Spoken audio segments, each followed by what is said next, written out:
As we reported earlier, President Biden pledged to meet a higher public vaccination goal today.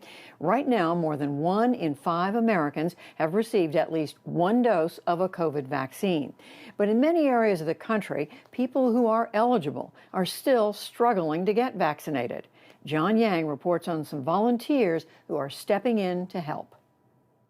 My name is Mansi and I'm a volunteer. Does Harriet still need help in securing an appointment for the COVID-19 vaccine? Yes, desperately. She's 93 years old. For weeks now, Mansi Shah has been helping strangers nab slots to get their shots. Are you guys taking appointments for seniors above the age of 65? No, we're fully booked. Shah works full-time but makes calls and scours the web early in the morning and late at night when spots are made available. If I'm not working, if I'm not sleeping, I'm doing this. Vaccine supplies remain limited in some areas. Distribution systems are fragmented and tough to navigate. And some 25 million Americans don't have internet access for online registration. That's where Shah comes in.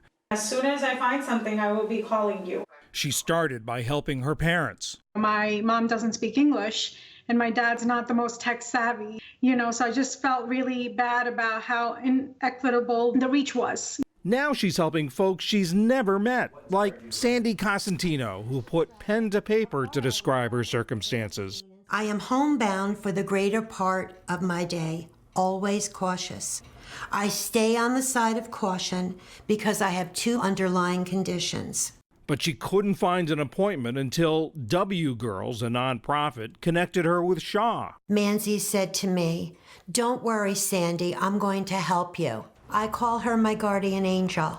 The 73-year-old recently got her first dose of the Moderna vaccine. I'm going to wait until I can, and I'm going to call my grandson Michael, and I'm going to tell him that his Mima's coming to give him the biggest hug. Cosentino is one of hundreds of people whom Shah has signed up. It's their stories that I connected to initially. That's literally what keeps me up at night and wakes me up in the morning in time for these appointment slots going up. It takes a special person to try to help them. Where do you think that comes from? So I think it comes from my best friend who she passed away because of COVID. Their funeral was online. I got married in the summer. That was over Zoom. My husband's parents weren't there. Nobody from his side was there. And I just was lost in darkness. And I think this is the light at the end of the tunnel. COVID has taken quite a bit from myself and my family. This is a way that I can help others. Micheline Carlton estimates she's made more than 50 appointments for people, but she says she gets something out of it too. I'm actually home on disability right now. I'm out of work still due to COVID complications. I have a lot of free time. And so when they couldn't find any vaccines, it kind of gave me purpose. The mother of 2 is a so-called COVID long hauler. Her symptoms have lasted almost a year. I have daily headaches, heart palpitations, and I have shortness of breath.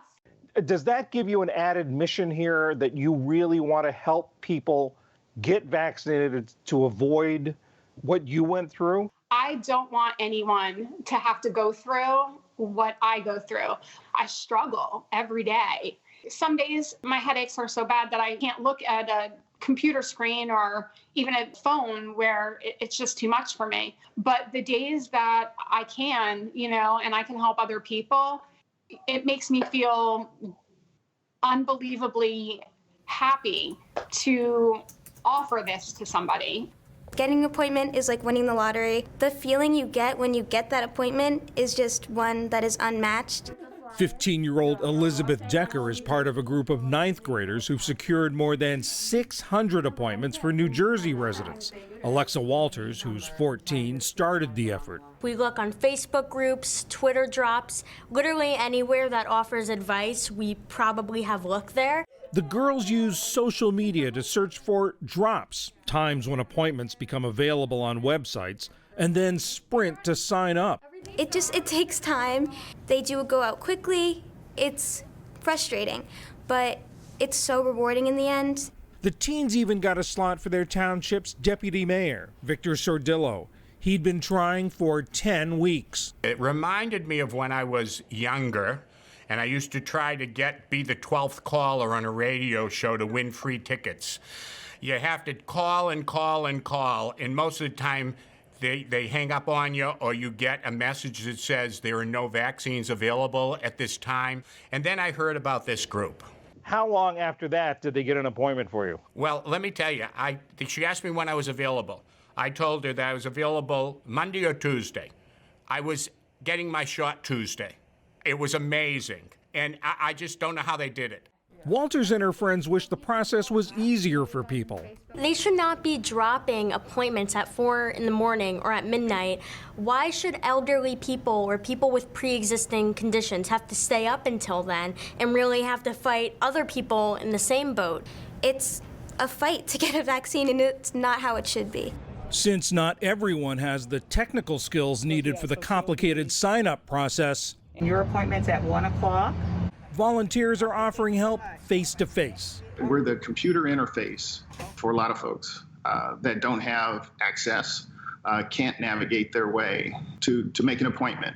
Mark Meeks is pastor of the City Church of Sacramento. He's teamed up with UC Davis Health to get people vaccinated in his neighborhood of Oak Park. We are going person to person. Do you want to be vaccinated? Ladies and men that are on the margins of society, that folks aren't advocating for them. That's our target. Meeks Church hosts a weekly vaccination clinic. Having the vaccination site in our community makes it not only more convenient, but more accessible to those in the community. Okay, sir, you ready?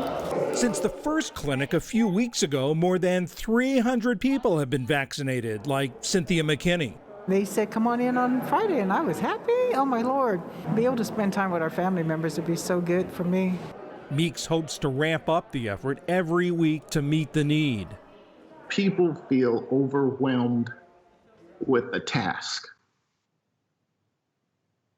and they don't know where to go. I'm humbled to be in a position to affect change.